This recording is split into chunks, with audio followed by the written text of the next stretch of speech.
여러분 평안하십니까? 오늘도 말씀과 함께 주님의 은혜 가운데 거하시기 바랍니다. 오늘 말씀은 시편 121편입니다. 말씀 개요입니다. 1절과 2절은 인생에 참된 도움이 되시는 하나님을 향한 신앙 고백이고 3절부터 8절은 하나님의 보호하심을 찬양하고 있습니다. 말씀 묵상입니다. 시편 121편은 많은 사람들에게 사랑받는 시입니다. 우리에게 위로와 소망과 힘이 되는 내용이어서 여러 찬양으로도 만들어졌습니다. 시편 121편은 하나님의 도우심과 보호하심을 노래하고 있습니다. 내가 산을 향하여 눈을 들리라. 나의 도움이 어디서 올까? 시인은 산을 향하여 눈을 든다고 말합니다. 여기서의 산은 직접적으로는 예루살렘을 둘러싸고 있는 시온산을 가리키지만 이 산은 당시 사람들에게 영원성과 불변성을 상징했기 때문에 영원토록 변함없으신 하나님을 상징한다고 보는 것이 적절합니다. 사람들은 보통 어려움을 만나면 사람을 바라보죠. 누가 나를 도와줄 수 있을까를 생각하는 것이죠. 그러나 믿음의 사람은 사람이 아닌 하나님을 바라봅니다. 하나님만이 참된 도움이 되신다는 것을 알기 때문이죠. 하지만 믿음의 사람도 어려움을 만날 때 낙심하고 좌절할 수 있습니다.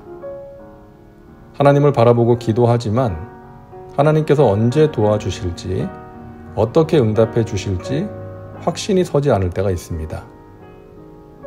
기도하면서도 불안하고 초조할 수 있는 것이죠. 그래서 시인은 말합니다. 나의 도움이 어디서 올까? 인간이라면 누구나 환난 속에 있을 때 생각하게 되는 현실적인 물음이죠. 그러나 시인은 그 질문에 대한 답을 스스로 명확하게 내립니다. 나의 도움은 천지를 지으신 야훼에게서로다. 가야 할 길이 멀고 많은 장애물이 있고 절망의 골짜기가 깊어도 이 믿음만 있으면 이겨낼 수 있는 것이죠. 다른 길은 없습니다. 다른 길을 찾다 보면 더 깊은 골짜기로 들어갈 수도 있고 수렁에 빠질 수도 있습니다. 낭패를 당할 수 있습니다.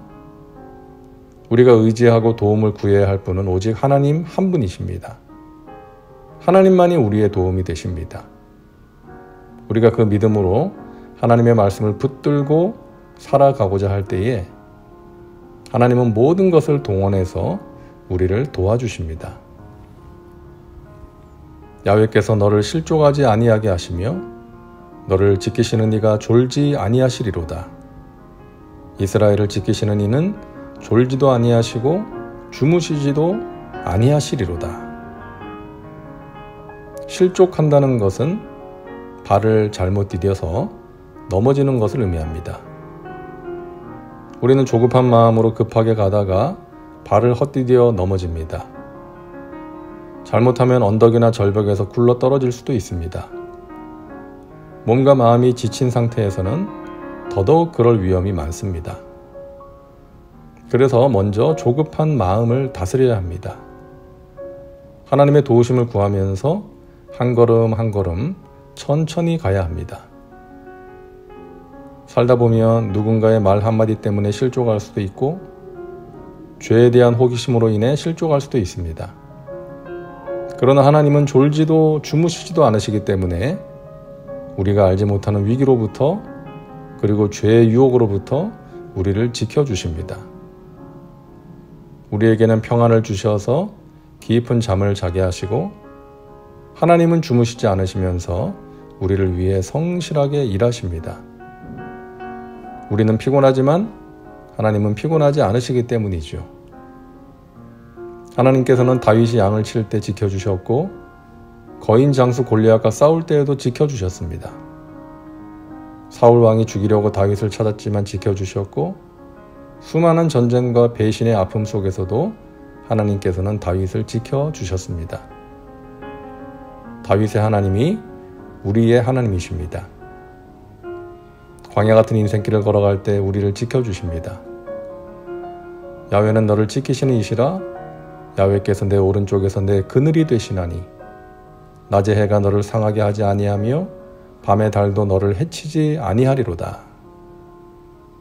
광야에서는 낮에 뜨겁게 해가 내리쬐어서 살인적인 더위로 인해 목이 마르고 지쳐 쓰러지게 됩니다. 그런가 하면 밤에는 낮과는 반대로 추위를 통해 떨게 됩니다.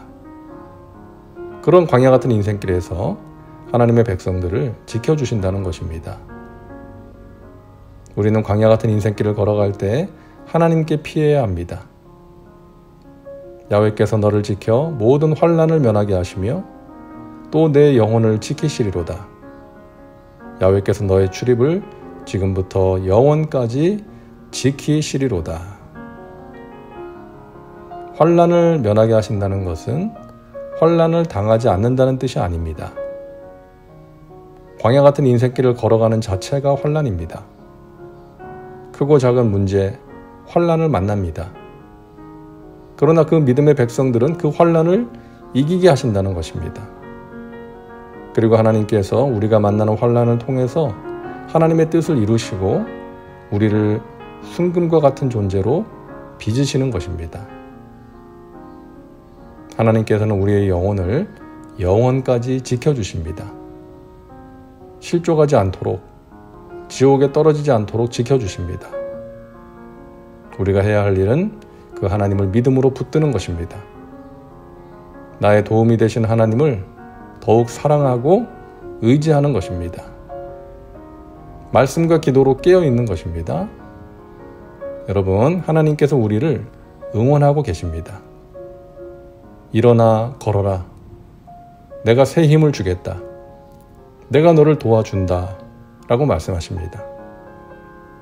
사랑하는 여러분, 천지를 지으신 하나님, 우리를 모든 환난에서 지켜주시고 건져주시는 하나님과 함께 믿음의 길을 끝까지 잘 걸어가시기를 바랍니다. 마침내 승리하시기를 바랍니다. 다음은 말씀 적용입니다. 오늘 말씀을 통해 당신에게 주시는 메시지는 무엇입니까? 당신 자신과 삶에 구체적으로 적용하시기 바랍니다. 이제 기도합니다. 사랑과 은혜가 풍성하신 하나님, 오늘도 말씀과 함께 살게 하시니 감사합니다. 졸지도 아니하시고 주무시지도 않으시며 우리를 도와주시고 지켜주시는 하나님을 찬양합니다. 환난 중에서 하나님을 믿음으로 붙들게 하시고 하나님의 도우심으로 끝까지 승리하는 믿음의 백성들 되게 하옵소서. 기록적인 폭우로 피해를 입은 사람들을 주님께서 붙들어 주시고 환난에서 건져 주옵소서. 예수님의 이름으로 기도하옵나이다. 아멘. 오늘도 말씀과 함께 은혜 가운데 거하시기 바랍니다. 하나님은 너를 지키시는 자, 찬양 들으면서 마무리합니다. 여러분 사랑하고 축복합니다.